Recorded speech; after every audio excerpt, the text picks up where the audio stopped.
successfully executing that go-ahead basket by Desmond Interview?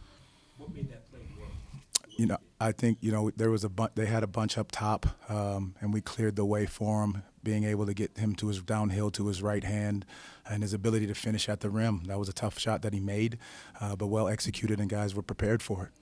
Aside from the play that you drew up, what did you tell your team in that timeout after Keontae George hit that converted four-point play? Keep our poise, keep our head, find a way to go back out and get the job done, and that's what these guys had to make sure they continued to do. Regardless of what's happened in that game, whether you like calls or you don't, you get them or you don't get them, you've got to continue to find a way to put the game away. We let them back in the game with some plays, but our ability to sustain our effort and make the plays down the stretch. Noah Penda obviously made a lot of big plays. What did you see from him tonight on both ends of the floor? Just winner. You know, he found so many plays that he was involved in, multiple contests on three-point shooters, protecting the basket, big-time defensive rebounds, big-time offensive rebounds, just those little winning plays.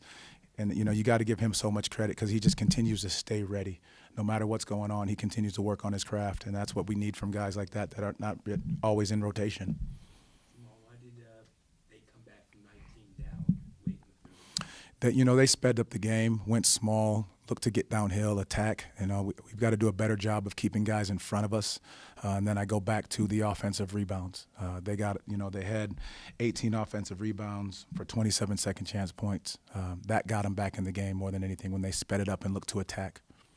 Did you give prior to the four-point play, did you give instructions to foul before a three-point No, to get off? no, no. We were no 3D in that moment. You know, so you're sitting down, you're trying to guard one-on-one. Keontae made a heck of a play, heck of a shot. You know, you're trying to side contest him. He jumps into the body. And so our ability to defend without fouling, you're switching it so you're not giving up the foul. But, you know, like, again, you give Keontae credit. He knew how to maneuver his body into AB. When you're deciding whether to instruct your team to foul to try to prevent a three, how do you go through that? What do you weigh?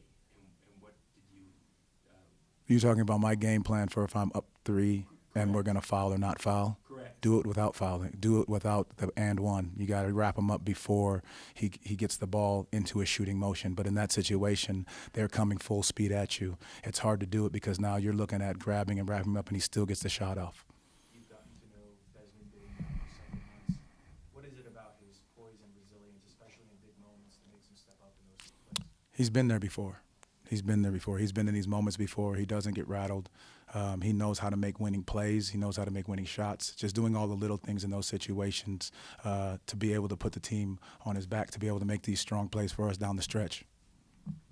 How did you size up Paolo's night tonight? You know, I thought Paolo did a good job of distributing early, finding guys. You know, you look at 9 assists, rebounding the basketball, 9 rebounds, you know, flirting with that triple-double in some ways, just ability to get downhill.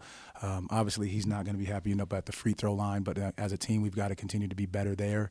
But again, his ability to be aggressive, get downhill, attack the basket, and he's creating mismatches all over the floor. You feel like he's still getting back into his rhythm? I think he's going to continue. I mean, this is game 6 now. I think it's going to, you know, continue to take time, but he's making these strides, and us being in the altitude for 2 games, I think is only going to help down the stretch. AB had that transition, Mm-hmm. and he had that deflection. Yeah. And you said that. I thought AB was good in so many parts of this game. I think he took on that challenge of guarding Keontae. You know, 27 points on 22 shots. You know, trying to make it difficult. I think he did a really good job of just pushing the break, attacking the basket, stepping into a shot when need be, and trying to make the right play all night long.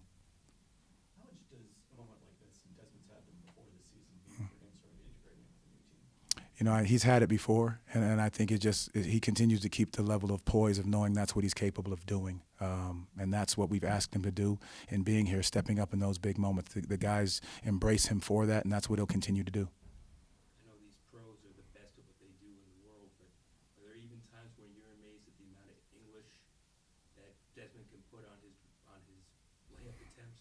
Yeah, I mean, his ability to finish down there, that was tough. That was a very tough shot to finish over bodies. Again, it's what he works on.